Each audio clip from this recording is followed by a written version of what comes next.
Breaking news, California is banning gas-powered vehicles effective 2035. Game changer. Welcome to the newsroom. So you're probably wondering, well, why didn't Tesla and NIO and all the other EV stocks go up? Huh, that's interesting. Maybe because it's 15 years out.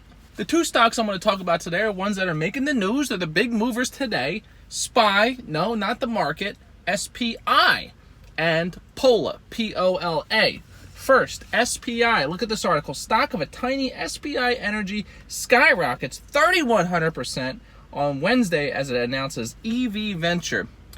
Okay, just like all the SPACs, right? You had all those SPACs popping up left and right when they were hot. And then you had EV that was hot, and EV's popping up all over every day. Condi. Now, you got everyone going EV. California is trying to be the leader of this country. They're trying to make a statement. And whether you like it or not, they made it. All right, so the CEO of SPI, should I try this name? I spent a little time in Asia. I might be able to get it. Xiaofeng Peng. Not bad. CEO of SPI Energy in a statement said, as Tesla has demonstrated, an end-to-end business model in the renewable energy space can generate significant value. With the addition of EV and EV charging segments to our diverse solar business, we are positioning SPI Energy for the future of renewable energy. So they're focusing all of their energy into energy, and not the ones that burn fossil fuels. Green flag on them doing that. The question everyone has, investors that are in it now and holding big bags, or people that want to get in, or people that already got out. You want to know, is this a pump and dump?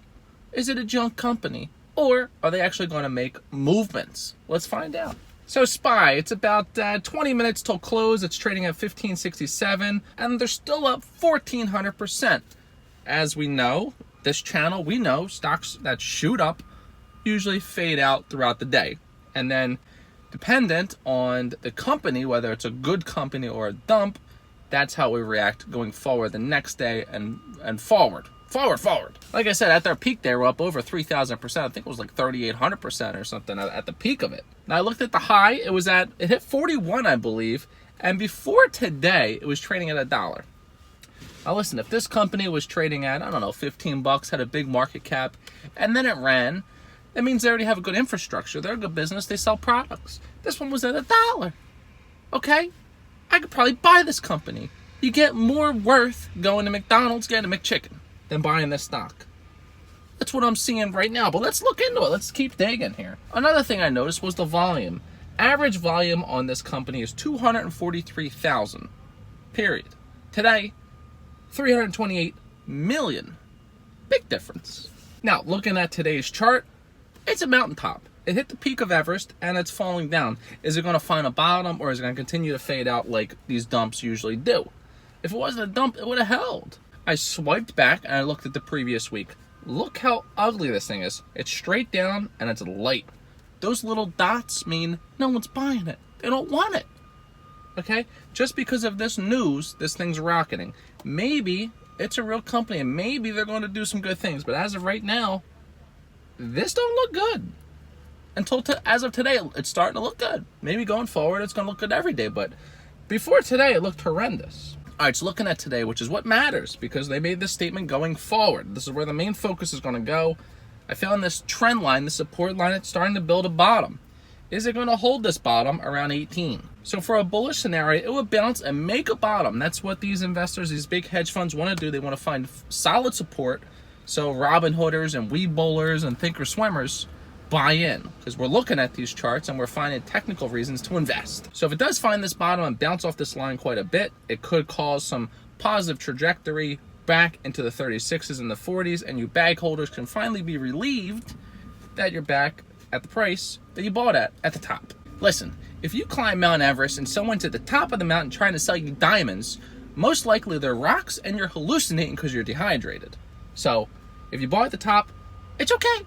This thing might come back if it's a good company. So dig deeper into the financials and the products and of this company. Now on my channel, you know that I don't just do bullish scenarios. I do both bullish and bearish to let you know that I'm unbiased and I'm not pointing you in one direction or the other because I may have a position, which I don't.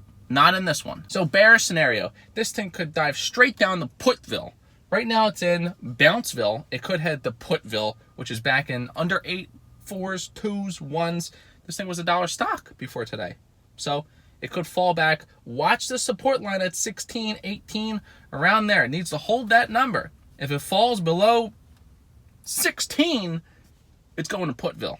So the company owns, develops, and operates solar projects that sell electricity to power companies and other electricity offer takers. As of June 29, it owned and operates 16.8 megawatts of solar projects. The company operates in Greece, US, Italy, Japan, UK, Australia, Germany. Its headquarters is in Hong Kong. They're doing things, but as of today, they're finally making waves and getting on people's radars. Next stock, POLA. What the hell is POLA? Ticker POLA, currently trading at $2.13, up 23%. So it's currently trading in the 2s. It was trading in the high 3s. It hit 380, and then it nosedived. Looking at this chart, I instantly see something I'm sure you do too. You see the Eiffel Tower. Boom. So whenever there's an Eiffel Tower, it's usually a red flag. So as we know, if it's an Eiffel Tower formation, most likely it's going to form that final leg, so it's stable. It's going to continue to go down. Listen, this isn't the Tower of Pisa. It's not going to fall over and lean on one side. It needs that final leg. So it's going to create that leg around $1.80 and balance out. And then who knows what, up or down, depending on the company. It is trying to build a bottom as of now, but I don't think it's going to hold. I think it's going to continue to go down and finish that Eiffel leg. But right now it's holding a bottom at 2. So that might be a good entry if you think this is a bullish stock. If it does bounce off 2, it could head up into the 240s, 260s, and continue to trend up if it gets attention from investors after they dig into this company, now that it's popping up on radars. So POLA Power designs, manufactures, and sells direct current power generators, renewable energy, and cooling systems. And this is why this stock is bumping up. POLA and SPI are both popping up because California, like I said, they're making headlines. So EV stocks, solar stocks, energy stocks that don't use fossil fuels and gases, start digging in them. Start finding them, researching, figuring out small companies, medium companies, big companies. Put them in the comments, and we're going to do deep dives on them. Find out which ones are buys and which ones are sells. Tesla currently down 9%, almost 10% down to 383. It did not react from this news. I thought it would. It didn't. It's still affected from battery day. It was a snooze fest during that battery day. A lot of good information, very good information. I'm buying up a whole bunch of Tesla, but people didn't like it. NEO down 5.5%. Well, it could be the markets. The markets are nosediving. Everything is red, but this POLA and SPI. All right, NEO down 5%, trading at 18.17. Didn't like that news either. It needs some time. Let the markets bounce back and recover, and then these things are going to move like freight trains. So like I said, back to that beginning article, California is setting another landmark target in fighting against climate change. The order will significantly reduce the state's reliance on fossil fuels, and Newsom's office says it will reduce California's greenhouse gas emissions by 35%. They're making waves. Let's ride the waves. Let's be surfers during this because, hey, it's the future. That's it, guys. Hit the subscribe if you're new to the channel. Thank you for watching. Don't forget, by watching this channel, you're getting a little bit closer to retiring young. Oops. Did I break it? Not the vet. Not the vet.